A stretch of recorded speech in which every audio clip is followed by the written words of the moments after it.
സത്യം പറഞ്ഞ രാഹുൽ ഗാന്ധി തക്കം പാർത്തിരിക്കുമ്പോഴാണ് മോദിക്കെതിരെയുള്ള കനത്ത തിരിച്ചടിയുമായി സാക്ഷാൽ സുപ്രീം കോടതി തന്നെ രംഗത്ത് വരുന്നത്. അപ്പോൾ പിന്നെ ഒന്നും നോക്കിയില്ല. മോദിയും അമിത്ഷായും JP നദ്ദയും ഒക്കെ അടങ്ങുന്ന BJPക്ക് കണക്കിന് തന്നെ കൊടുക്കുകയാണ് രാഹുൽ.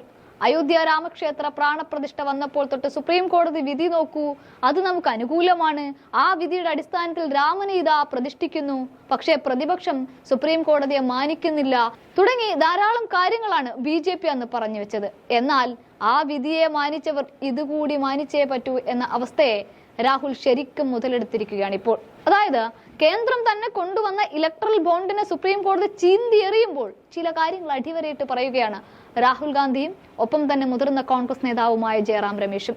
അതായത് നരേന്ദ്രമോദിയുടെ അഴിമതി നയങ്ങളുടെ മറ്റൊരു തെളിവാണ് ഇലക്ട്രൽ ബോണ്ട് എന്നാണ് രാഹുൽ ഗാന്ധി പറഞ്ഞു വെക്കുന്നത്, അടിവരയിട്ട് പറഞ്ഞു വെക്കുന്നത്. ഇതോട് ചേർത്ത് വെച്ചുകൊണ്ട് തന്നെ കൈക്കൂലിയും കമ്മീഷനും വാങ്ങുന്നതിനുള്ള മാധ്യമമായി ഇലക്ട്രൽ ബോണ്ടിനെ ഉപയോഗിച്ചു എന്നുള്ളതുമാണ്. രാഹുലിന്റെ വിമർശനങ്ങളെ ശരിവെക്കുകയാണ് പ്രതിപക്ഷ നിര മുഴുവൻ. കാരണം ഇപ്പോഴും മോദിക്കും കേന്ദ്രത്തിനും പറയാനുള്ളത് കള്ളപ്പണം കള്ളപ്പണം എന്നുള്ളതാണ്. അവിടെ സുപ്രീം കോടതി പറഞ്ഞു, എന്തൊക്കെ വാദങ്ങൾ നിരത്തിയാലും ശരി, എല്ലാം ജനങ്ങൾക്കറിയാനുള്ള അവകാശമുണ്ട്, അത് ലംഘിച്ചാൽ അത് വിവരാവകാശത്തിന്റെ ലംഘനമാണ് എന്നുകൂടി സുപ്രീം കോടതി പറഞ്ഞു വെക്കുമ്പോൾ രാഹുൽ പറഞ്ഞത് കിറുകൃത്യമാണ്. കാരണം അഴിമതിക്ക് നൽകിയ വെള്ള പേപ്പറാണ് ഇലക്ട്രൽ ബോണ്ട്.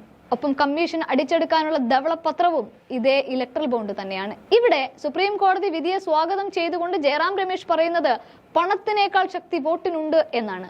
ഏറെ നാളായി കാത്തിരിക്കുന്നതാണ് ഈ വിധിയെന്നും അദ്ദേഹം എടുത്തു പറയുകയും ചെയ്തതോടെ BJPയുടെ ഇലക്ട്രൽ ബോണ്ട് എന്ന വലിയ നിധി ശേഖരത്തിന് കാവലായി ഇനി സുപ്രീം കോടതി എന്ന് വേണമെങ്കിൽ പറയാം. കൈയിട്ട് വാരാനൊക്കെ BJP കുഴഞ്ഞു പോവുകയും ചെയ്യുകയാണ്. ഇത് പറയാൻ മറ്റൊരു കാരണം കൂടിയുണ്ട്. ഇലക്ട്രൽ ബോണ്ട് തെരഞ്ഞെടുപ്പ് കമ്മീഷന് മുമ്പിൽ സമർപ്പിച്ചപ്പോൾ കോൺഗ്രസിനേക്കാൾ 7 ഇരട്ടി BJP നേടിയെന്ന വാർത്തകളാണ് പരന്നിരുന്നത്. പണക്കൊഴുപ്പിൽ ഞങ്ങൾ നിങ്ങളെക്കാൾ എന്ന വീമ്പ് പറച്ചിലൊക്കെ BJPക്കാരിൽ കാണാനും പറ്റുമായിരുന്നു. എന്നാൽ എല്ലാം വെള്ളത്തിൽ വരച്ച വരയായി. നീതി തേടി രാജ്യത്തിന്റെ ഓരോ വാതിലുകളും മുട്ടുന്ന രാഹുൽ തന്നെ ആ കാര്യങ്ങളൊക്കെ തുറന്നു പറയുകയും ചെയ്തോടെ പ്രതിപക്ഷത്തിന് ആത്മവിശ്വാസം ഇരട്ടിയായി മാറുകയും ചെയ്യുന്നുണ്ട്.